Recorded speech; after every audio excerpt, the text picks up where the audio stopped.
top to bottom, everyone on the roster has great hotel rooms. Like the ring crew has the same hotel rooms that I do, and kind of a thing. So that's really nice to see that. Yeah, she's been doing gear for the last, I know for sure, at least 2 months for this show alone, just based on like a text that I sent from Kaz where he was requesting his gear. And I look back, I was like, that was 2 months ago you requested that. And like, we just got it done. She just got it done. I always take a little bit of credit now. She just got it done like days before this show. Yeah, she's got a lot. She did the Young Bucks full set that they'll be coming out in. My gear she made new. The SCU, their tights, and Kaz's jacket that'll be on tonight or on tomorrow. And Cody's, he's got 2 jackets actually. Yeah, he's got a jacket and a cape. Yeah, so she did all of that for the show. There's everyone has great gear and stuff, but like she did, that's what, 7 people I think that she did. Oh, and during that time too, there was 2 fans that requested to have tights made of like that are exactly like the Young Bucks current looking ones that they have in all their promo shots, and they paid well enough that she did that too. So that's what was that 9 now, but within that 2 or 2.5 month time frame that she knocked out.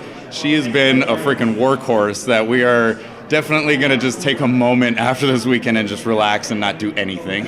I bet. Yeah. Besides yourself, who would you say is the biggest threat in the scene? Among the people that at least I know, I would say like Joey Janela's a wild card. That guy is just insane. So like he's just unpredictable. So that's always a factor in something like that of like who the hell knows what he's gonna do. And then I'd say also MJF. Guy's just like, sneaky, could just pull something out of the hat anywhere, anytime. So I'll definitely keep my eye on him. What's been the most surreal part of this experience so far? Oh my God! One of them was just seeing the set and the ring and everything. That it was the same as All In. Once I saw it, it's just like a punch to the gut of like how real this all is and how big of a scale this all is. Just the meet and greet I had today, just from that one segment on Being the Elite where I made everyone cry. Everyone's coming up and congratulating me, so that's making it sink in of just how much of a reach Being the Elite has. Of pretty much everyone here, like 100% of people are either just yelling, "Cutler, congrats, man!" or like coming up to me and actually like shaking my hand and just congratulating me or just saying how moved they were on that one scene. I've had people come up to me and say they didn't even know me before that, and then that they still cried on that. So like that's pretty powerful when you're making people that are like, "Who's this guy?" Like, right? So, yeah.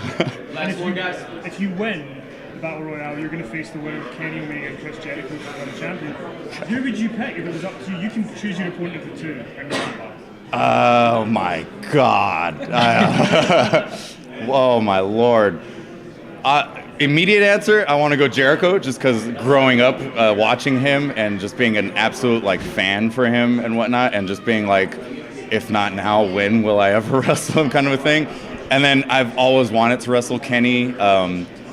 Funny story of me and Nick were big fans of him even before all of this. This was like 10 plus years ago that we saw a YouTube clip of him having this ridiculous match like on like what is it, like at a house that started it, and then they break out and they go into the yard, and then they break off and go into like some like construction site. And so we loved that match. It was so creative and just so funny that we kind of recreated it at one of Nick's actual birthdays where he had like a bounce house and like they just had a big house, so we kind of went throughout like the different backyards they had.